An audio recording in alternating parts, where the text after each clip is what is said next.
தனுசு ராசி தெய்வீக வில்லாளர் மற்றும் தர்மத்தின் தீ. தனுசு ராசியின் கதை விண்மீன்கள் தாண்டி பிரபஞ்சம் விரிந்தபோது அறிவு ஒளியாக பரவிக் கொண்டிருந்தது. அப்போது தேவர்கள் கேட்டார்கள், யார் ஆன்மாவை அதன் உன்னத உண்மையினை பார்க்க வழிநடத்துவார்? யார் பூமிக்கும் தெய்வத்திற்கும் இடையே பாலமாக இருப்பார்?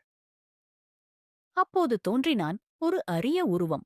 அரை மனிதன், அரை குதிரை, கையில் வில், கண்கள் நேர் நோக்கில். அவன்தான் தனுசு, வில்லாளர், உன்னத நோக்கங்களின் காவலன், தர்மத்தின் பறைசாற்றி.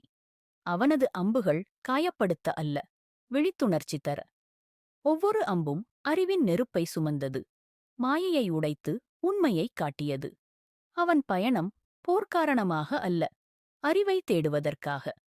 தேவர்கள் அவனிடம் தர்மத்தின் தீயையும் வியாபக ஞானத்தின் கிரகம் குரு பகவானின் ஆசீர்வாதத்தையும் கொடுத்தனர்.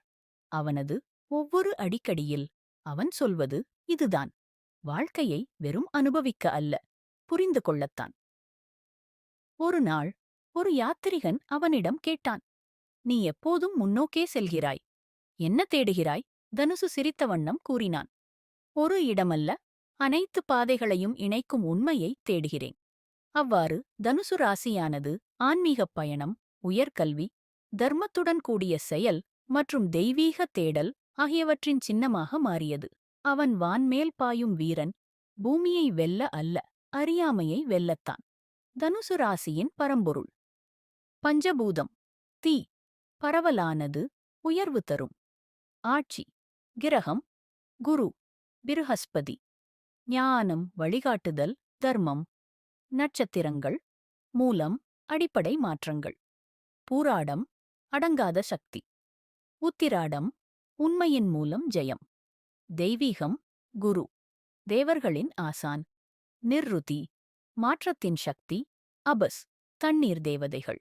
நன்றி, வணக்கம். வீடியோவை பார்த்ததற்கு நன்றி. பிடித்திருந்தால் லைக் செய்யவும், சப்ஸ்கிரைப் செய்யவும். புதிய வீடியோக்கள் வரும்போது தெரிந்து கொள்ள பெல் ஐகானை அழுத்தவும். அடுத்த வீடியோவில் சந்திப்போம்.